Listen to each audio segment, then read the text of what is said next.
Police commissioner Anupamsinh Gehlot દ્વારા no drugs in Surat city campaign ચલાવવામાં આવી રહ્યું છે, જે અંતર્ગત ઉમરા પોલીસની ટીમો પેટ્રોલિંગમાં હતી. તે દરમિયાન ડી સ્ટાફમાં ફરજ બજાવતા સિદ્ધરાજસિંહ ભીખુભાને બાતમી મળી હતી કે ઇન્ડોર સ્ટેડિયમની પાછળ ગલીમાં હાર્દિક પરમાર નામનો યુવક બપોરના સમયે ગાંજાનો જથ્થો લઈને આવવાનો છે. જે બાતમીના આધારે ઉમરા પોલીસ મથકના ડી સ્ટાફ પીએસઆઈ ચૌહાણ તથા સિદ્ધરાજસિંહ ભીખુભા સહિતની ટીમે બાતમીના વર્ણનવાળી જગ્યા પર વોચ ગોઠવી હતી. આ દરમિયાન હાર્દિક તથા અન્ય યુવક ત્યાં આવ્યા હતા. પોલીસે બંનેને ઝડપી પાડ્યા હતા. પોલીસે પૂછપરછ કરતા તેઓએ પોતાની ઓળખ હાર્દિક રાજ યોગેન્દ્રસિંહ પરમાર તથા જૈનેશ ચતુરભાઈ કાથરોટિયાનું જણાવ્યું હતું. પોલીસે તેઓની પાસે રહેલ રેન્જ રોવર કાર તથા એક્ટિવાની તલાશી કરતા બંનેમાંથી હાઇબ્રિડ ગાંજાનો જથ્થો મળી આવ્યો હતો.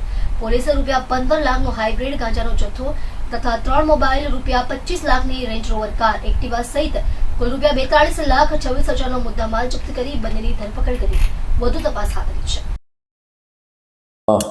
હાલમાં સુરત શહેર પોલીસ કમિશનર શ્રી ગેહલોત સાહેબ દ્વારા no drugs in Surat city campaign ચલાવવામાં આવે છે.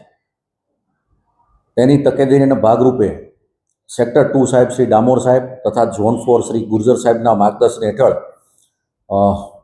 ઉમરા પોલીસ સ્ટેશનની સર્વેલન્સની ટીમ નાર્કોટિક્સનો જથ્થો શોધવા માટે પેટ્રોલિંગમાં હતી. દરમિયાન ઉમરાના સર્વેલન્સ કોડના હેડ કોન્સ્ટેબલ સિદ્ધરાજસિંહ ભીખુભા તથા કોન્સ્ટેબલ મહેન્દ્ર માલજીભાઈ તથા કોન્સ્ટેબલ શુભમ રમેશભાઈ નાઓને સંયુક્ત રીતે બાતમી હકીકત મળેલ કે ઇન્ડોર સ્ટેડિયમની પાછળની ગલીમાં હાર્દિક પરમાર નામનો ઈસમ છે એ ગાંજાનો જથ્થો વેચવા માટે આવવાનો છે.